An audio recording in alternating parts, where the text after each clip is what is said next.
Assalamu alaikum students, I hope you are fine and quite hale and hearty. बाकी अपनी सेहत का ख्याल रखते हुए पढ़ाई का भी ख्याल रखना होगा, ये ना हो कि पढ़ाई की सेहत कमज़ोर हो जाए. So you have to be very much alert about your study matters and all your things you are doing well and good. So God bless you all. आज हमने लास्ट टाइम वो पोइम आपको कंप्लीट की थी, इसका text the lake of oil, the lake oil of Innisfree. इसका हमने summary भी पढ़ ली थी और टेक्स्ट भी पढ़ लिया था. आज मैं आपको एमसीक्यूज़ और इसके क्वेश्चन आंसर्स की तरफ हम थोड़ी तवज्जो करते हैं ताकि ये सेक्शन कंप्लीट हो जाए पोइम का. पहला सवाल आपसे पूछा जा रहा है, the poem has been written by, किसने लिखी थी? William Butler Yeats. तो इसको W.P. येट्स भी कह देते हैं, आपने ध्यान रखना है. An evening full of the dash wings, वो इवनिंग किस तरह से फुल थी? लिनट्स विंग्स. लिनट एक बर्ड का नाम है, सॉन्ग बर्ड जिसे कहते हैं, गाने वाला परिंदा, उसे कहते हैं लिनट्स. तो यहाँ आप लिखेंगे लिनट्स wings.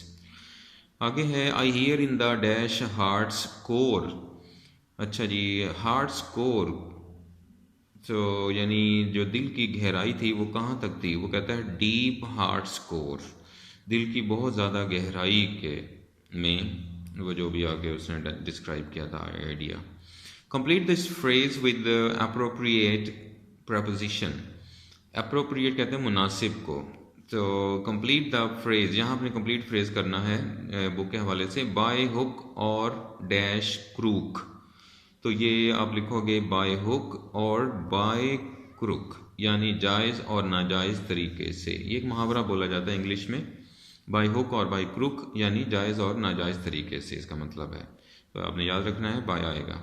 And a small cabin build their, identify the adjective in the sentence. इसमें आपने बताना है एडजेक्टिव कौन सा है, तो वो आ जाएगा small. Small cabin build their, cabin मैंने छोटा सा कमरा. A dash is a word which shows the relationship between two or other words in sentence. तो उसकी क्या तारीफ होती है? जो एक वर्ड को जो उसके जो लिंक होता है, रिलेशनशिप होता है, दूसरे दो अल्फाज के साथ जोड़ देता है, उसे हम कहते हैं प्रीपोजिशन. जैसे टू, विद, ऑन, अंडर, ये सारे प्रीपोजिशंस हैं. Identify the present perfect tense. Present perfect कौन सा टेंस है? Present perfect. तो वो जिसमें हैज़ और हैव आता है वो प्रेजेंट परफेक्ट टेंस होता है. तो I have won the prize, ये हो जाएगा. Identify the past perfect. Past perfect जो होता है उसके अंदर हैड आ जाता है और वर्ब की थर्ड फॉर्म आ जाती है, तो वो he had not trusted me, ये आपका हो जाएगा past perfect tense. I will be writing a letter in an example of, ये किस किस्म की एग्जाम्पल होगी? यानी जुमले की, एक्टिव वॉइस की, तो ये एक्टिव वॉइस होगा. I will be writing. अगर ये होता पैसिव वॉइस तो हो जाता I a letter will be written, ये शेप हो जाती. तो आप ध्यान रखेंगे. When subject is being given importance in a sentence, जब किसी जुमले के अंदर सब्जेक्ट को अहमियत के साथ बयान किया जाए तो उसे कहते हैं एक्टिव वॉइस. लेकिन जब किसी ऑब्जेक्ट को अहमियत के साथ बयान किया जाए तो उसे कहते हैं पैसिव वॉइस. ये वैसे याद रख लें या इंफॉर्मेशन के लिए. We use dash form of verb in passive voice. कौन सी फॉर्म लगती है? आपने याद रखना है, हमेशा थर्ड फॉर्म आती है वर्ब की. Always, always, always, third form. So this is last point. आपसे पूछा जा रहा है, ही डाइड डैश कॉलरा. तो आप ध्यान रखें, जब भी कोई शख्स बीमारी से मरेगा, कॉलरा कहते हैं हैज़े को, ये हैज़ा होता है बीमारी, तो इससे जो मरेगा उसे ऑफ कहते हैं. ही डाइड ऑफ कॉलरा, इस तरह आप इसे कंप्लीट करेंगे. एक्सीडेंट से जो मरता है उसे फ्रॉम कहते हैं. He died from an accident. Died of बीमारी से मरना, डाइड फ्रॉम एक्सीडेंट से मरना. बी केयरफुल, यहाँ नहीं है लेकिन जस्ट फॉर इंफॉर्मेशन आपकी मालूमात में इजाफे के लिए बताया गया है. ओके बेटा, क्वेश्चन आंसर की तरफ ज़रा तवज्जो कीजिए. ये मैं एक मरतबा पढ़ा देता हूँ. If you have any kind of problematic issues so we can solve here. इसको ज़रा आप फोकस होगा, किताब साथ रख लें या इस तरह वीडियो से ही देख लीजिएगा, एज यू लाइक. तो पहले सवाल आपसे पूछा जा रहा है, why do you think the poet says he is going to have 9 bean rows and hive. आपका क्या ख्याल है कि शायर जो है वो बीन उगाएगा और वहाँ पर मक्खियों का छत्ता अपने पास रखेगा, क्या मतलब?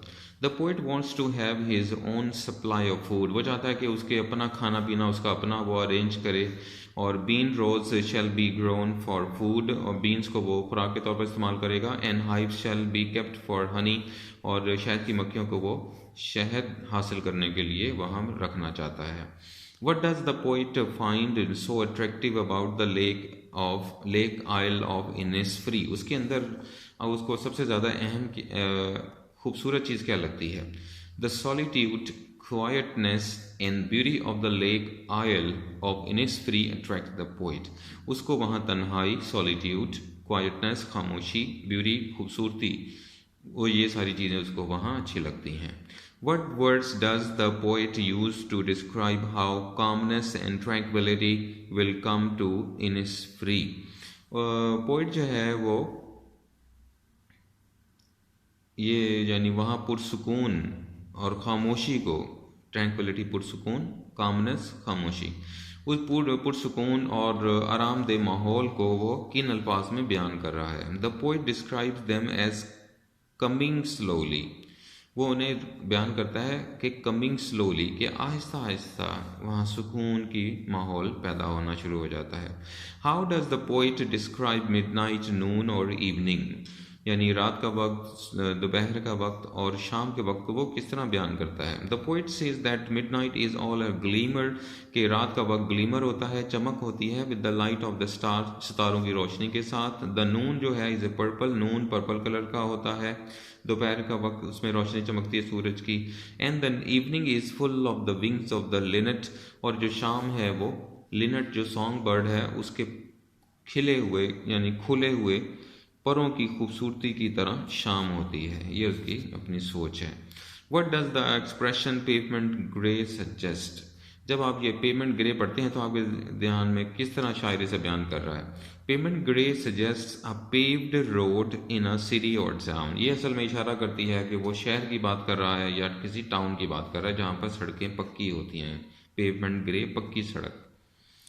What is so special about the sound produced by the following line? I hear lake water lapping with low sounds by the shore. इस लाइन से आप क्या समझते हैं? It gives a sense of utmost calm and quietness. ये line पढ़कर हमें वहाँ की पुरसुकून माहौल की एहसास होने लगता है। What sounds is the poet looking forward to hear in Innisfree? वो Innisfree में किस किस्म की आवाज़ सुनने को तलब करता है यानी ख्वाहिश करता है? The poet is looking forward to hear the following sounds. वो चाहता है कि वहाँ पर बजिंग ऑफ बीज, शहद की मक्खियों की साउंड सुनाई दे उसे। The lapping of the lake water against the shore, साहिल समंदर पर टकराती हुई लहरों की आवाज़ें सुनाई दें उसे। लैपिंग मैंने लहरें जो टकराती हैं। And the sound of linnets, और वो परिंदों की आवाज़ को सुनना चाहता है। What do you think is meant by deep heart core, उसके दिल की गहराइयों के से क्या मुराद है? It means the inner most part of our mind, असल में वो हमारे दिमाग की गहराइयों की सोच की बात करना चाह रहा है। तो आप यहाँ ध्यान रखें, ये क्वेश्चन आंसर्स हैं और इस तरह आप इसे याद कर पाएंगे। नेक्स्ट हमारी जो पोएम है इंशाल्लाह डैफोडिल्स होगी। देखते हैं इसको हम साथ ही वाइंड अप करें या उसके साथ कुछ और करें, यानी प्रैक्टिस के लिए कुछ इसके जो MCQs हैं वो साथ हम देखेंगे तीनों चीज़ें। तो thank you very much today, ये आप याद रखिए और इसे प्रैक्टिस कीजिए। नेक्स्ट हम न्यू लेसन स्टार्ट करेंगे।